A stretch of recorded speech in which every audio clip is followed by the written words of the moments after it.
യുകെയിലെ എല്ലാ മേഖലകളിലും കർശനമായിട്ടുള്ള നടപടികളാണ്, കർശനമായിട്ടുള്ള നിയമങ്ങൾ നടപ്പിലാക്കിയിട്ട് യുകെയിലെ ഈ വർദ്ധിച്ചു വരുന്ന കുടിയേറ്റത്തെ കുറയ്ക്കുക എന്ന ലക്ഷ്യത്തോടെയാണ് ഗവൺമെന്റ് മുന്നോട്ട് പോയിക്കൊണ്ടിരിക്കുന്നത്. അതിനുള്ള പ്രധാനപ്പെട്ട കാരണം എന്ന് പറയുന്നത് കെയർ സ്റ്റാമർക്ക് ശക്തമായ രീതിയിലുള്ള സമ്മർദ്ദമാണ് കൺസർവേറ്റീവ് പാർട്ടിയുടെ ഭാഗത്തുനിന്നും റീഫോം പാർട്ടിയുടെ ഭാഗത്തുനിന്നും ഒക്കെ ഉള്ളത് എന്ന് തന്നെയാണ്.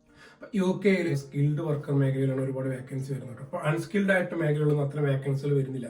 പക്ഷേ യുകെയിൽ ഈ PSW പീരീഡിലൊക്കെ വർക്ക് ചെയ്യുന്ന, അല്ലെങ്കിൽ ഇപ്പോൾ ഡിപ്പെൻഡന്റ് ആയിട്ട് വരുന്ന ആൾക്കാർ, ഹസ്ബൻഡോ വൈഫോ ഒക്കെ വർക്ക് ചെയ്യുന്ന ഈ അൺസ്കിൽഡ് മേഖലകളിലൊക്കെ ഒരുപാട് പേര് ജോലി ചെയ്യുന്നുണ്ട്. അപ്പോൾ അത് യുകെയിൽ തന്നെയുള്ള ആൾക്കാർക്ക്, അത്തരം അൺസ്കിൽഡ് മേഖല വർക്ക് ചെയ്യുന്ന ആൾക്കാർക്ക് പ്രാധാന്യം കൊടുക്കുന്ന പോലെ ഗവൺമെന്റ് നിയമങ്ങളിൽ പരിഷ്കാരങ്ങൾ വരുത്തും എന്നാണ് അറിയാൻ വേണ്ടി കഴിഞ്ഞത്. അതായത് സ്കിൽഡ് ആയിട്ടുള്ള ആൾക്കാരെ മാത്രമാണ് യുകെക്ക് വേണ്ടത്. ഇപ്പൊ നമ്മൾ കഴിഞ്ഞ ദിവസം അമേരിക്കൻ പ്രസിഡന്റ് ആയിട്ടുള്ള ഡൊണാൾഡ് ട്രംപിന്റെ കുറച്ച് പുതിയ അപ്ഡേറ്റ്സ് ഒക്കെ, അപ്പൊ അതില് ശതകോടീശ്വരന്മാരെ എല്ലാം ട്രംപ് അമേരിക്കയിലോട്ട് ആകർഷിക്കും എന്നാണ് പറയുന്നത്. അതേപോലെ തന്നെ UK ഗവൺമെന്റ് പറയുന്നത് സ്കിൽഡ് വർക്കേഴ്സിന് മാത്രമാണ് അവർക്ക് വേണ്ടത്, അൺസ്കിൽഡ് ആയിട്ടുള്ള ആൾക്കാരെ അവർക്ക് ആവശ്യമില്ല എന്നുള്ളതാണ്. അപ്പൊ അതിനനുസൃതമായിട്ടുള്ള രീതിയിലുള്ള നിയമങ്ങളിൽ മാറ്റങ്ങൾ വരുത്തുകയാണ്. ഏറ്റവും കുറയ്ക്കുന്ന ടൈമിൽ തന്നെ ആവശ്യമുള്ള ആൾക്കാരെ നമ്മൾ ഫിൽട്ടർ ചെയ്തെടുക്കുന്ന പോലെയാണ് ഗവൺമെന്റ് ഇപ്പോൾ പുതിയ ഫിൽട്രേഷൻ പ്ലാനാണ് ആരംഭിച്ചിരിക്കുന്നത്.